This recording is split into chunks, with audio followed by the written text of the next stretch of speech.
Welcome back to Old School Sports and our Out of the Park Baseball 25 series, Can We Save the Oakland A's? And spring training 2034 is just underway as we begin to prepare for our 11th season as general manager of the Oakland A's. It's definitely been an up and down run for us, or more accurately, quite honestly, for these Oakland A's. It's been a down and up run for us. We started this playthrough with 5 consecutive losing seasons, but since then have had a winning season 4 of the last 5 years, including 4 playoff appearances and a World Series championship in 2029. We've had some significant departures this past offseason. Lost our number 2 starter, Chase Burns, and lost Kyle Manzardo, the first base / DH, who was an important rental for us last season. But think that we can still keep this team competitive, and our hope is certainly to guide these A's to a 5th playoff appearance in the past 6 seasons here in 2034. And we reviewed the results of our long development lab programs at the end of the last episode. We upped the development lab to 10 slots from 8 this year, just to give ourselves more opportunity to kind of learn about things and how this new feature in OOTP 25 truly works. Don't know that I completely understand it yet.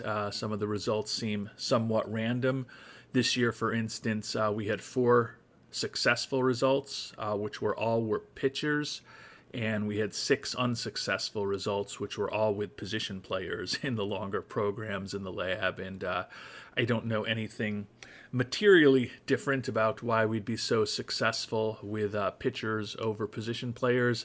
I think it's probably just the luck of the draw to some extent. Can see we're really focused on defense in the lab this time. Bunch of infield improvement programs with Bertrand Albrighton, Alejandro Landin, Andy Toribio, Kevin Stubblefield, Blackjack Estrada, and Isreber Stewart. We've got Berner Cabral and Luis Taveras, as well as Elliot Bonello working on outfield programs, and Jaden Boakai working on improving his defense as a catcher.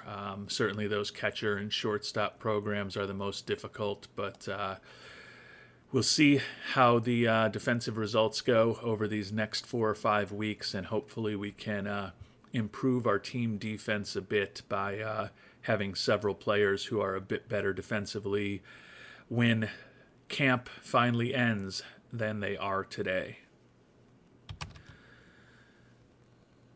And some bad news for the Royals here in the early stages of spring training. Galterio Mancina, who suffered a torn PCL late last year, is now going to need about another 4 months to recover, so he's going to miss most of the first half of the season. You recall that Mancina is one of the top young hitters in the game, a guy that we seriously thought about going after in that first international free agent signing period in 2025, and in retrospect, kind of wish we did, because he has been a monster when he has been healthy over the first parts of 3 seasons that he has spent in the major leagues. And we've made it to the end of spring training. Was a reasonably successful spring for the A's with our 15 wins. We tied the Astros and the Yankees for the most in the American League. Just behind the Diamondbacks, Rockies, and Nationals in the NL, all of whom won 16 games during the spring training and preseason here in 2034. As we start thinking about this roster,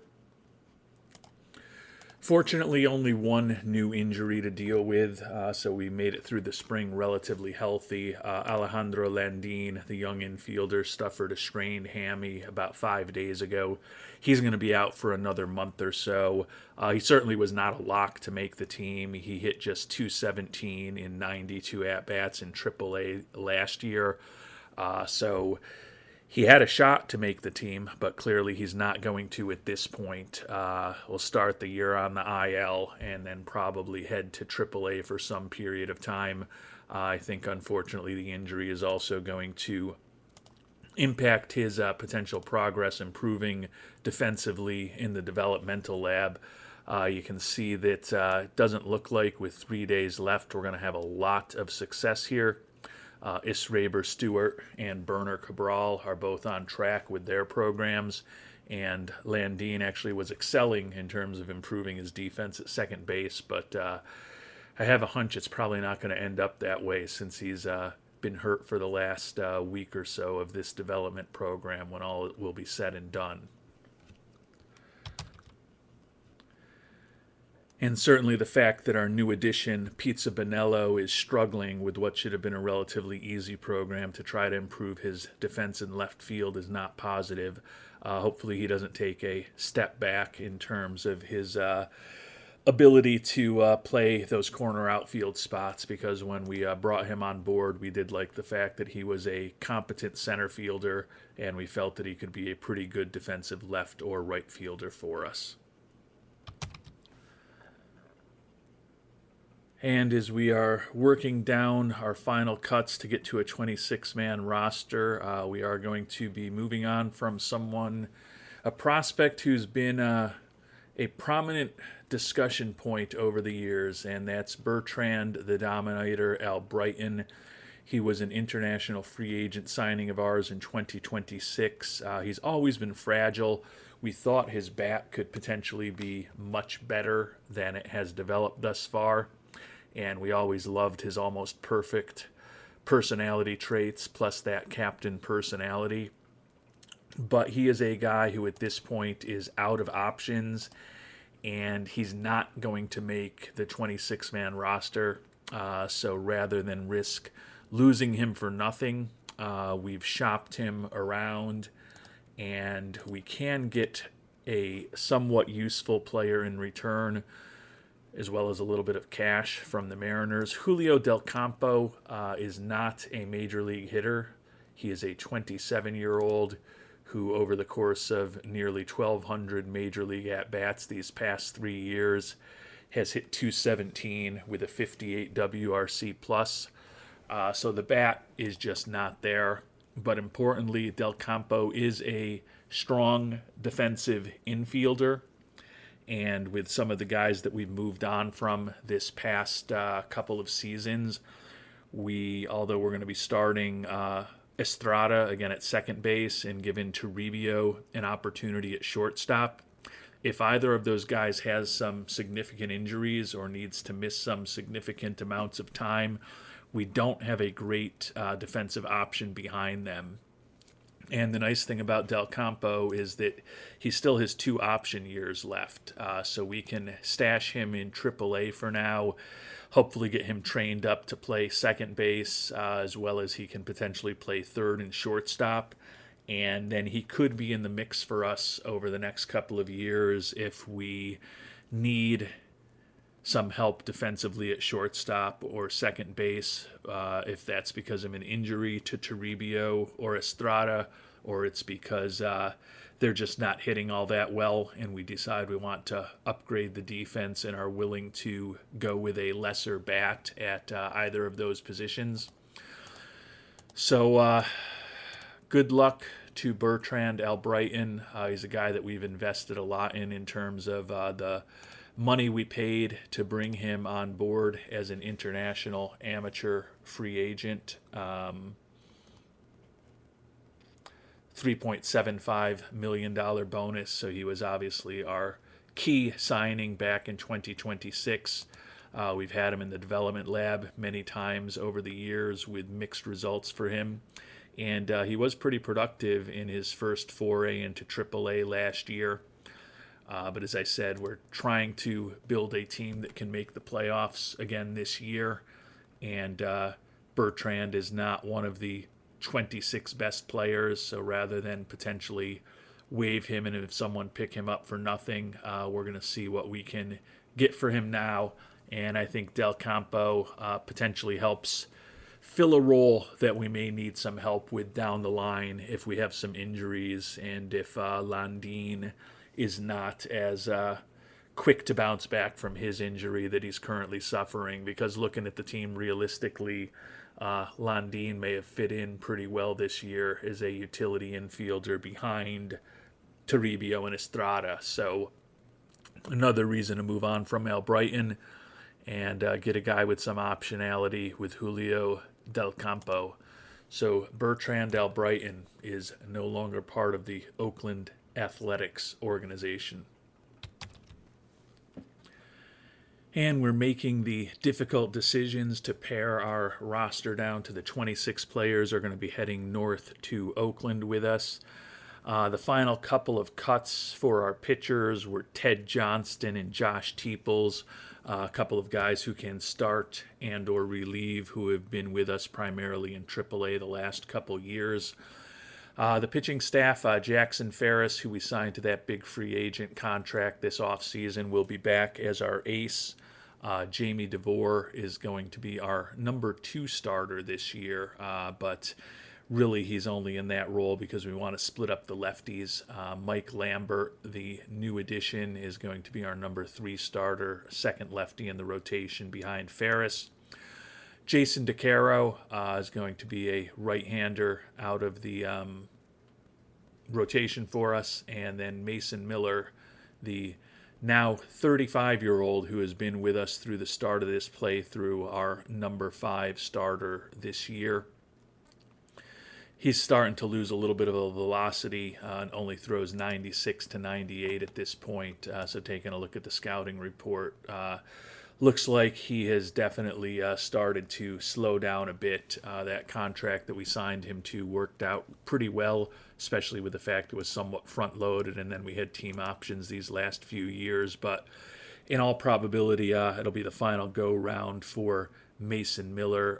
We are actually going to make one little switch here, given that, as we talked about at the end of last episode, Jamie DeVore has lost a lot of stamina and didn't really come out of the development lab the way that we would have hoped. Actually, I don't think he was in the development lab. I mean, more accurately, he just didn't come out of the off-season the way that we would have hoped. We're going to move DeCaro up to the number 2 hole and actually have Mason Miller be our 3 starter, and Jamie DeVore will at least initially slot in as our number 5 starter. Didn't have a great spring for us, and as we noted, a little concerned about the regression in terms of his skills and particularly his stamina.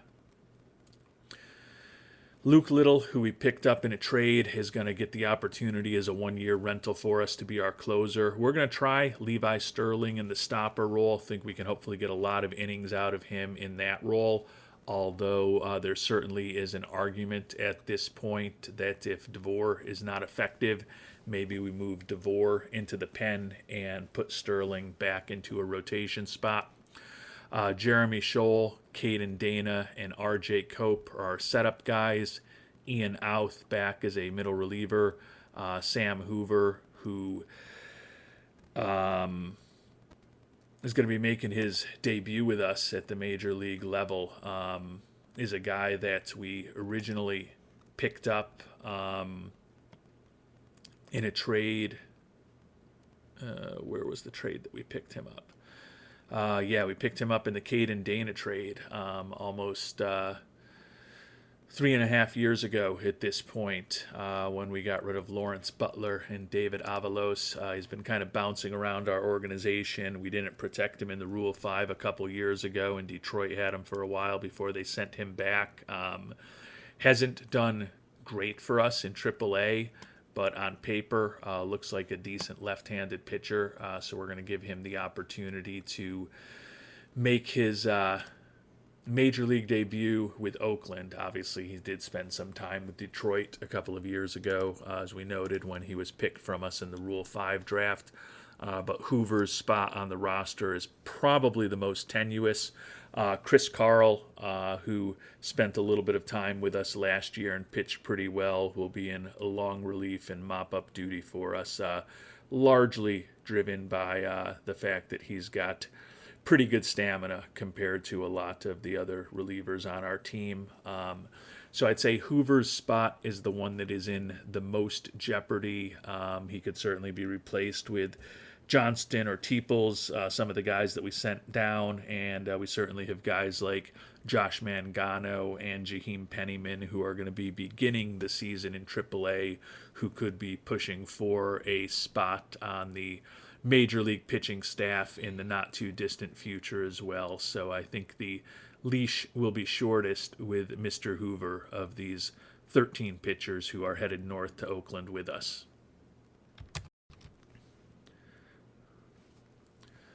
Taking a look at our position players, Jaden Boakai and Chris Laughlin are going to be our catchers, which I don't think is a surprise. But we're going to give Boakai the opportunity to be our everyday player, everyday catcher once again.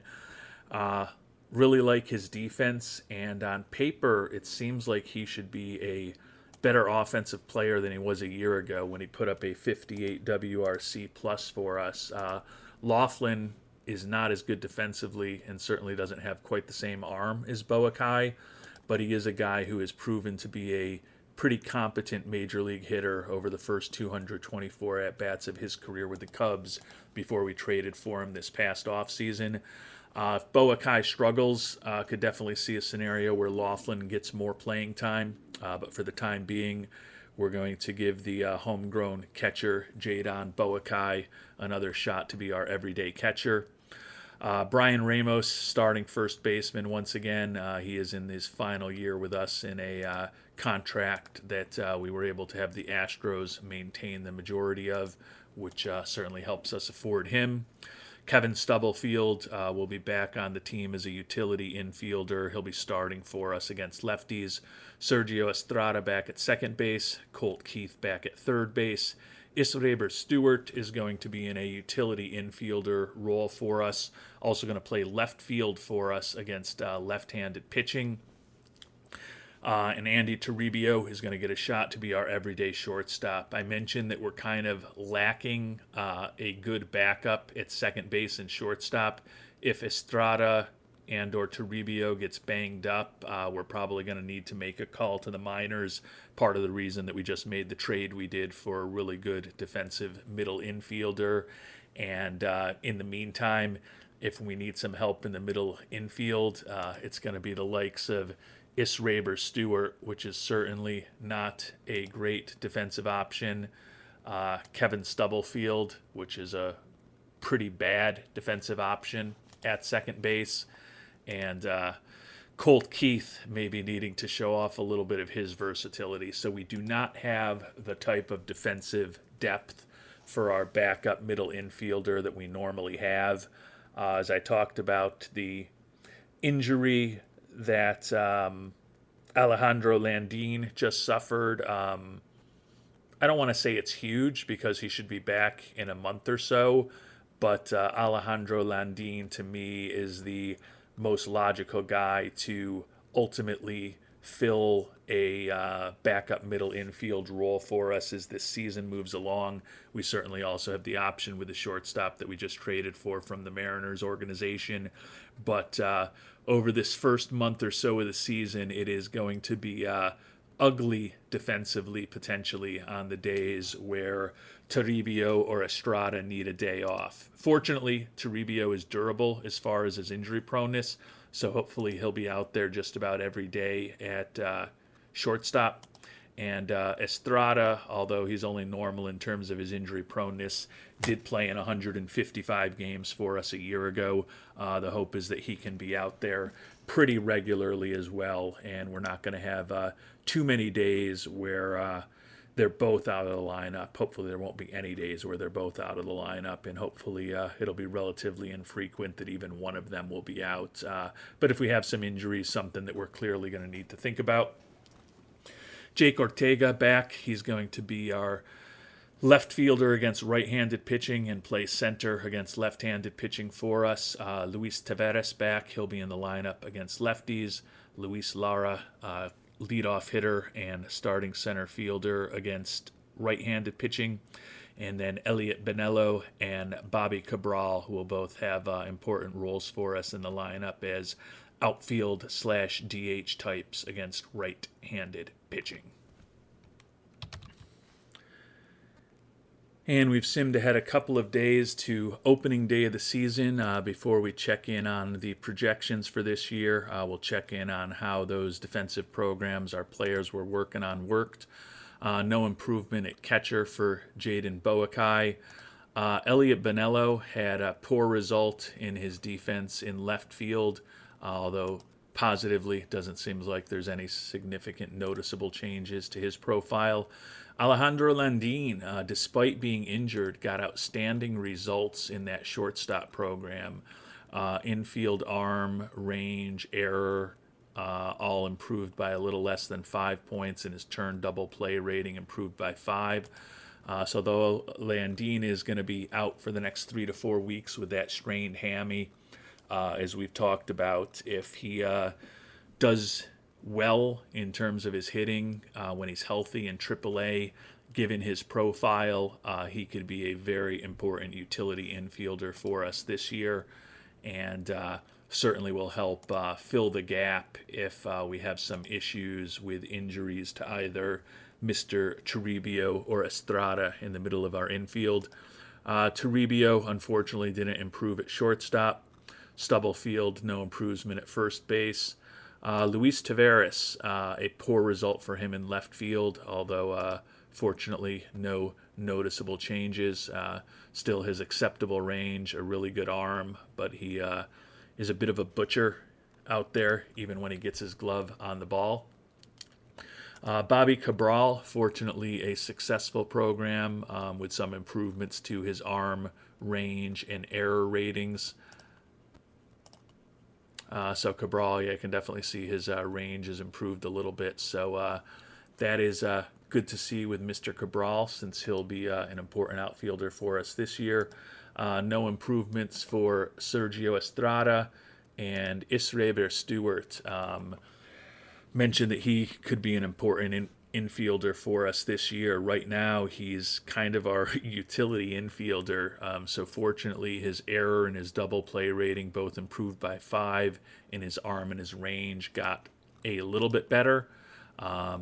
He's not a great defensive player anywhere, but at least with that 50 range and 50 error rating, if we have to play him at second base, hopefully he won't be an entire embarrassment, although certainly the arm and turn 2 ratings are kind of the opposite of what you'd want at second base if you had to have one of them be 70 and one of them be 45. But again, with Landin not that far away from hopefully being healthy again, hopefully we're not going to be needing to play Stewart or Stubblefield or anybody frequently at second base and shortstop. And if there are some injuries, we'll cross that bridge when we need to. Taking a look at the preseason predictions here, and I'd say this is the best prediction we've ever had for an A's team. The simulation puts us at 93-69, winning the AL West. I think the best we've typically had has been barely over 500 over the first decade of our predictions. So higher expectations than normal for the A's this year, who are expected to win more games than any American League teams except for the Orioles and the Blue Jays. Taking a look at the potential top hitters, nobody on our team on the potential leaderboard. Jackson Ferris projected to have another nice solid year for us as a number 1 starter. Looking over at the National League predictions, and the Diamondbacks projected to be the only 90-win team in the National League this year. You can see Cam Collier expected to have a monster year for the Phillies at third base. Pitching-wise, looks like the knuckleballer Rojas, after an injury-plagued season last year, expected to be healthy and well for the Marlins organization here in 2034.